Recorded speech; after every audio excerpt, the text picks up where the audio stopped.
శంకర హృదయ నివాసిని పార్వతీ పరమేశ్వరీ పద్మనాభ సోదరీ శ్రీ మహాగణేశ దాయిని శంకర హృదయ నివా.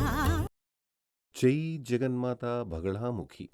ఓం క్రీం బగళాముఖి వరదే సర్వసౌభాగ్యప్రదాయిని సమస్త భక్తానాం సర్వాభీష్టం సాధయ సాధయ క్రీం ఓం స్వాహ. ఇది ఒక విఐపి యొక్క జాతకం. సందేహం అక్కర్లేదు.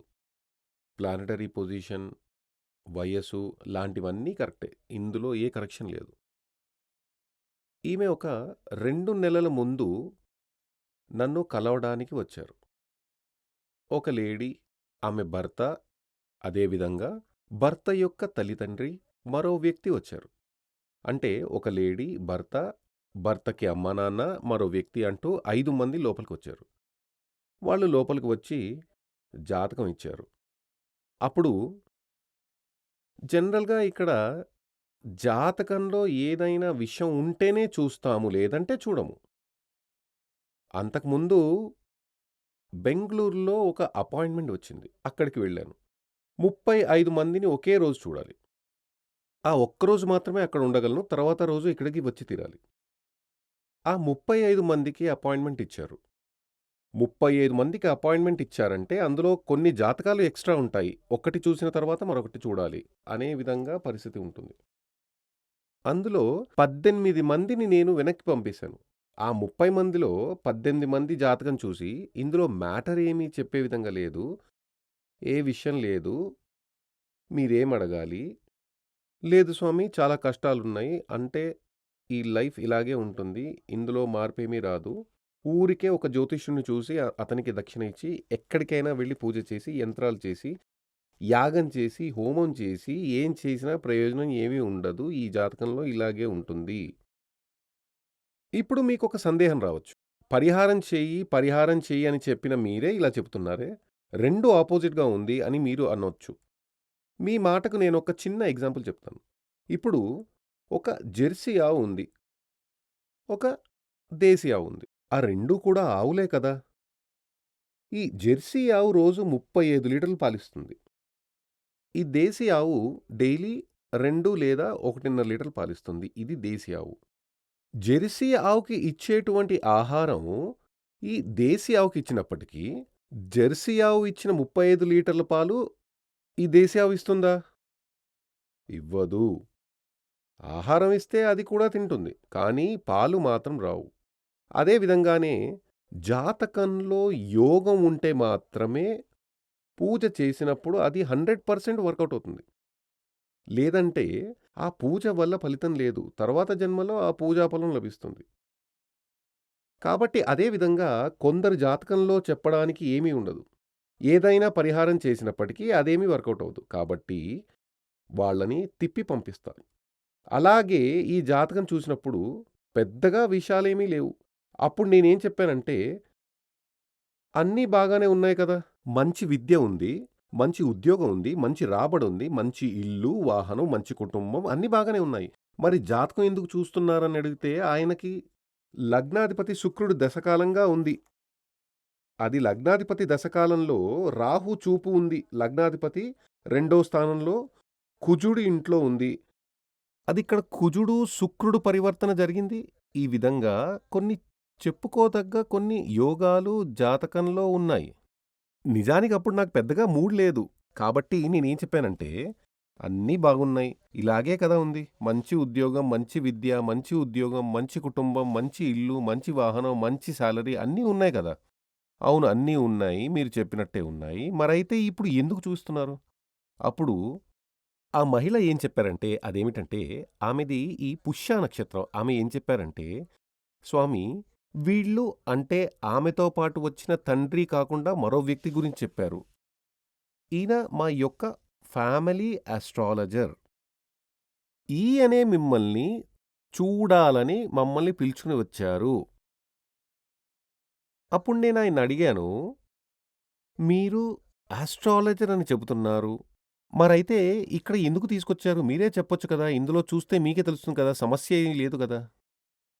అప్పుడు ఆయన ఏం చెప్పారంటే, లేదు స్వామీ, మీరు కొంచెం డీప్‌గా చూడండి. అందులో ఒక సమస్య కనిపిస్తోంది. అది ప్రశ్న పెట్టి మాత్రమే కనిపెట్టాలి. కన్ఫర్మ్ చేయాలి. అందుకోసమే వీళ్ళని పిలుచుకొని వచ్చాను అని ఆయనన్నారు. అప్పుడు నేను వెంటనే టైం నేను వాచీ కట్టుకోను కదా! అక్కడ క్లాక్ ఉంటుంది. టైం చూసి నేనేం చెప్పానంటే, ఇప్పుడు కాలహోర శుభం కాదు. కాసేపు వెయిట్ చేయండి. బయటుండండి. ఆ లోపల వేరొకరిని చూస్తాను. తర్వాత మిమ్మల్ని పిలుస్తాను. అప్పుడు ప్రశ్న అడగొచ్చు అని వాళ్ళతో చెప్పి వాళ్ళని బయటకు పంపాను. వేరొకరి జాతకం చూశాను. తర్వాత వీళ్ళు లోపలికి వచ్చారు. లోపలికి వచ్చిన తర్వాత ప్రశ్న అడిగారు. ఆ ప్రశ్న కోసం చూసిన గ్రహాలు ఇవి కావు. ఇది వాళ్ళ జాతకం. ప్రశ్నలో ఫలితం ఎలా చెబుతామంటే, ఆ రోజుకి ఉన్న ప్లానెటరీ పొజిషన్ ప్లస్ ప్రశ్న అడిగినప్పుడు ఉన్న ఉదయ రాశి ఇవన్నీ పరిగణలో తీసుకుని తర్వాత దూది లక్షణం లాంటివన్నీ చూసి ప్రశ్నకు ఫలితం చెప్తాం. అప్పుడు ప్రశ్న అడిగినప్పుడు ఈమెకి లీగల్ ప్రాబ్లం ఉన్నట్టు తెలిసింది. ప్రశ్న చూసి నేనడిగాను, లీగల్ సమస్య ఉంది కదా! అవును. ఇక్కడ చూడండి ఇందులో ఈ ఇక్కడ 8లో నుండి శుక్రుడు మీద రాహు దృష్టి ఉంది. అప్పుడు అదొక సమస్యగా చెప్పొచ్చు. అలా ఉన్నప్పటికీ లగ్నాధిపతికి వీనస్ పరివర్తన యోగం చేసిన కారణంగా దాని గురించి నేను సీరియస్‌గా ఆలోచించలేదు. ఇంకో విషయం ఏమిటంటే, శని, కుజుడు అదే విధంగా ఇక్కడ రాహు దర్శనం లేదు. శని, కుజుడు మాందితో యోగం చేస్తే అదే విధంగా రాహు, కుజుడు మాందితో యోగం చేస్తే అది అభిచార దోష సంకేతం ప్రదర్శిస్తుంది. జాతకంలో అలా ఉంటే అలా ఉన్నవారందరికీ అభిచారం ఉందని చెప్పడానికి వీల్లేదు. అభిచారం అంటే చేతబడి అని అర్థం. జరిగిందని చెప్పలేం. అదేమిటంటే ఎక్స్‌రే తీసి చూస్తేనే లోపల ఎముక విరిగిందా లేదా అని చెప్పగలం కదా! అదే విధంగా ఈ జాతకం ప్రకారం జాతకం అంటే ఒక మనిషి జన్మతో వచ్చేది కదా జాతకం. ఆ తర్వాతే చేతబడి. చేతబడి అనేది 30 ఏళ్ళు, 40, 50 ఏళ్ళు తర్వాతే ఆ మాట వస్తుంది. కానీ ఏమిటంటే నీ గత జన్మలో శత్రువు నీ యొక్క వయస్సులో ఈ స్వరూపంలో వచ్చి నీకు చేతబడి చేస్తాడు అని జాతకంలో ఉంటుంది. అదే ఇక్కడ సమస్య. అప్పుడు ఈ శుక్రదశ కాలంలో మంచి సమయంగా ఉన్నప్పటికీ అభిచార సమస్య వచ్చింది. కాబట్టి అభిచార సంకేత జాతకంలో ఉంది. అందుకే ప్రశ్న అడిగాను. అది మాత్రమే కాదు. ఇక్కడ అది ఎక్కడుందంటే 1, 2, 3 స్థానంలో అంటే మాంది ఉన్న స్థానం, మూడో స్థానం అంటే అది జాతకం. ఈ ప్లానెటరీ పొజిషన్ ఫలితం గురించి నేను చెప్పడం లేదు. ఇది చూసి అలా లేదు కదా అని రేపు ఫోన్ చేసి అడగకూడదు. అదేమిటంటే మాంది ఎక్కడ ఉందో, మాంది 4 స్థానంలో ఉంటే తల్లి వైపు నుండి, 7 స్థానంలో ఉంటే వైఫ్ లేదంటే భర్త వైపు నుండి, భర్త అంటే హస్బెండ్ వైపు నుండి, 9 స్థానంలో ఉంటే తండ్రి లేదా తండ్రి కుటుంబం నుండి, ఈ విధంగా ఆలోచించాలి. అదే విధంగా 7 స్థానంలో ఉంటే బిజినెస్ పార్ట్నర్ నుండి, ఆ విధంగా ఆలోచించవచ్చు. 6 స్థానంలో ఉంటే మన యొక్క శత్రువు. అతనికి మనకి ఏ సంబంధం ఉండదు. కానీ పక్కింటి వ్యక్తి కావచ్చు, లేదా వేరొక బిజినెస్ చేసే వ్యక్తి కావచ్చు. మనం నాశనమైపోవాలని వాళ్ళు ఆలోచిస్తున్నారు. అలా అనుకుంటున్నారు. వాళ్ళు చేసి ఉండవచ్చు. ఆ విధంగా మాంది ఎక్కడ ఉందో ఆ స్థానం బట్టి మనం థింక్ చేయాలి. అప్పుడు ఇక్కడ వచ్చి 3 స్థానంలో మాంది ఉంది. 3 స్థానం సహోదర స్థానం. సహోదర స్థానం 3 స్థానం. అది ఎవరి సహోదర స్థానం? జూపిటర్ అక్కడ ఉంది గురువు. అప్పుడు నేను చెప్పాను, ఆమెతో ఆ లేడీతో చెప్పాను. మీ యొక్క హస్బెండ్ యొక్క సహోదర స్థానంలో అది కూడా ఆ మాంది దర్శనం చేస్తున్న శని ఎక్కడ ఉంది? శుక్రుడు ఇంట్లో నుండి చూస్తోంది. శుక్రుడు మాంగళ్య కారకుడు, కళత్ర కారకుడు. క్లుప్తంగా అదే విధంగా బుధుడు ఇక్కడ నపుంసక గ్రహం. ఇక్కడ మనకి దైవ కృప ఉంటేనే అన్నీ కరెక్ట్‌గా లభిస్తాయి. అప్పుడు నేనేం చెప్పానంటే, మీ యొక్క భర్త యొక్క సహోదరి పవర్‌ఫుల్‌గా చేతబడి చేశారు. చాలా సార్లు చేశారు. అదే మీ సమస్యలన్నిటికీ కారణం. శరీరం మొత్తం దురద పెడుతోందా అని అడిగాను. అవును స్వామీ, చాలా శరీరం మొత్తం దురద పెడుతోంది. అదేమిటంటే లగ్నంలో రాహు ఉంటే, లగ్నంలో రాహు దృష్టి ఉంటే అలా జరుగుతుంది. కానీ ఈమె జాతకంలో లగ్నంలో రాహు లేదు. రాహు దృష్టి కూడా లేదు. అప్పుడామె చెప్పింది చేతులు, కాళ్ళు పుండులాగా ఇలా ఇచ్చింగ్ గోకుతూ ఉంటారు కదా! దురద పెట్టి గోకి గోకి చాలా ట్రీట్మెంట్ చేశాను కానీ నయం కాలేదు. చేతబడి జరిగింది. ఆమె చాలా చోట్ల చూపించారు. వాళ్ళు చెప్పారు. కేరళలో వెళ్లి ప్రశ్న అడిగాను. అక్కడ కూడా చెప్పారు. అది అక్కడ ఆ జ్యోతిష్యుడు చెప్పాడు. స్వామీ, ఈ విషయం నాకు బాగా తెలుసు. నాకు చాలా డీప్‌గా ప్రశ్న అడగడం తెలియదు. కానీ నేను ప్రశ్న అడిగినది చూసినప్పుడు, ఈమె యొక్క భర్త యొక్క సహోదర స్థానం నుండి చేతబడి జరిగిందని నాకు స్పష్టంగా తెలుసు. కానీ నేను చెబితే వీళ్ళు నమ్మరు. అందుకే నేను వీళ్ళని ఇక్కడికి తీసుకొచ్చాను అని ఆయన అన్నాడు. అప్పుడు ఆ భర్త చెప్పాడు, స్వామీ, వాళ్ళు ఈ విధంగా చేసినట్టు నాకు ముందే తెలుసు. వాళ్ళు చెప్పే ఈ పని చేశారు. నా సహోదరే ఈ పని చేసింది. చాలా దుర్మార్గమైన క్యారెక్టర్. నీ వైఫ్‌కి పిచ్చి పట్టించి వీధుల్లో పిచ్చిదానిలా తిరిగేలా చేస్తాను. లేదంటే నన్ను చిటికేసి పిలువు అని నా దగ్గరే అన్నారు. కానీ ఈ స్థాయిలో చేతబడి చేసే వ్యక్తి ఉంటారా? చాలా పవర్‌ఫుల్‌గా ప్రభావం చూపింది. ఉంది స్వామీ. అప్పుడు ఆమెతో ఏం చెప్పానంటే, అదేమిటంటే, ఈ చేతబడి చేసిన మహిళకు తల్లి అక్కడే ఉంది. స్వామీ, ఆమె చాలా సార్లు ఇలా చేసింది. నేను చాలా సార్లు చెప్పాను. ఇది తప్పు. అలా చెయ్యకూడదు అని చెప్పాను. కానీ ఆమె అలా చేస్తూనే ఉంది. ఒక చోటికి వెళ్లి ఇలా చేస్తున్నారు.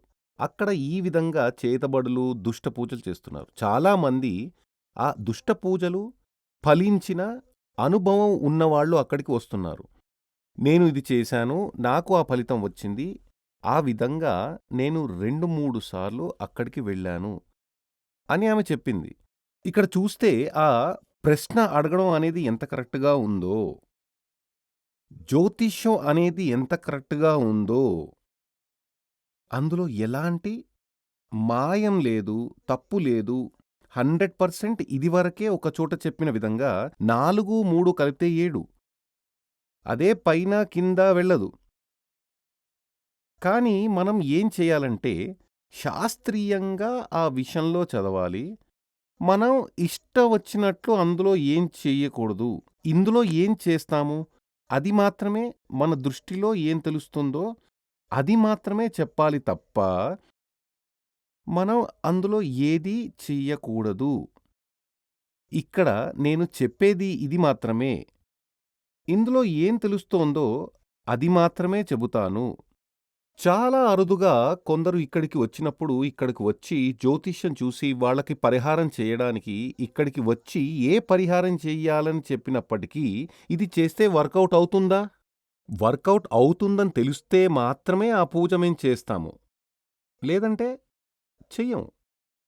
కాబట్టి అది వర్కౌట్ అవుతుందా అనేది ప్రశ్నతో మాత్రమే తెలుస్తుంది. కాబట్టి ప్రశ్న శాస్త్రం చూస్తే మనకి అవసరమైన క్లారిటీ వస్తుంది. అలా కాకుండా వాళ్ళు డబ్బిస్తారని, సరే మేం పూజ చేస్తాము అని విధంగా డ్రామా, నాటకం, ఫ్రాడ్ చేయడం లాంటివి ఇక్కడ ఉండదు.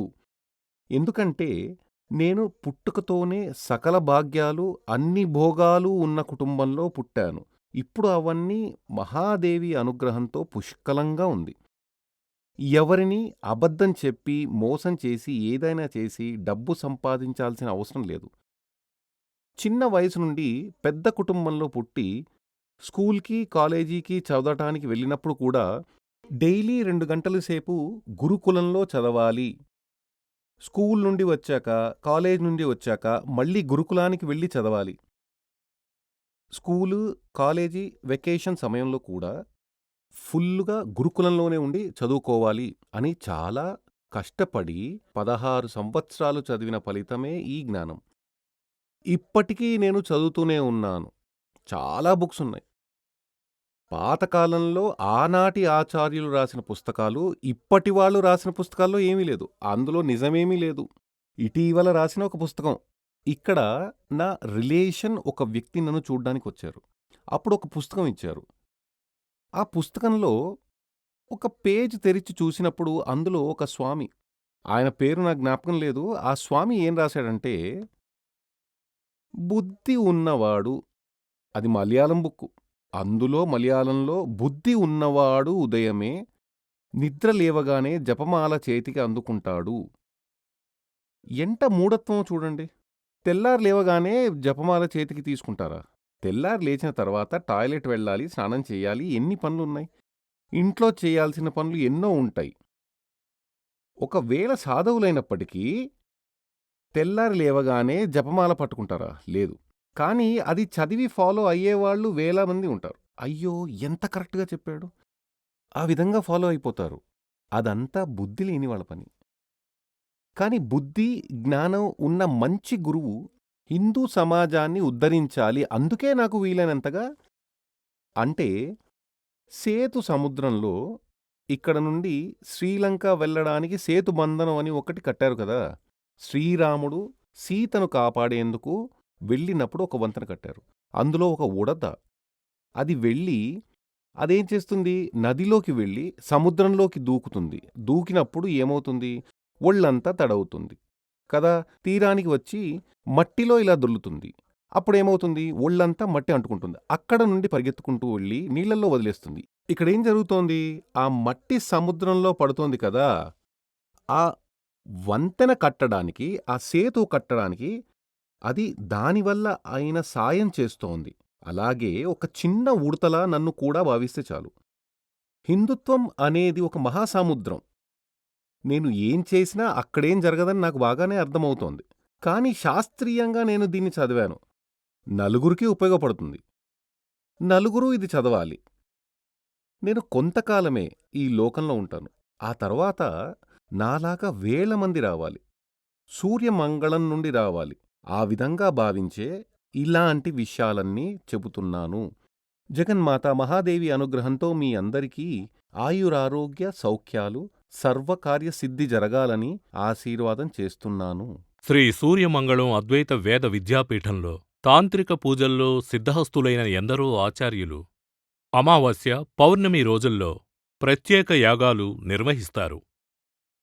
ఈ యాగాల్లో పాల్గొనడం ద్వారా తల్లి శ్రీ బగళాముఖీదేవి అనుగ్రహం వల్ల సర్వదోషాలూ పోయి సకల సౌభాగ్యాలు మనకు కలుగుతాయి. శ్రీ సూర్యమంగళం అద్వైత వేద విద్యాపీఠం జ్యోతిష్యం, ప్రశ్నలు, వాస్తు, తాంత్రిక పూజలు మరియు వేదయాగాలు నిర్వహిస్తారు. సంప్రదించవలసిన నంబర్ 7305442299 7305442299. చెన్నై, కోయంబత్తూర్, బెంగళూరు, హైదరాబాద్, విజయవాడ, ఢిల్లీ, ముంబై, తిరునల్వేలి, టెక్సాస్.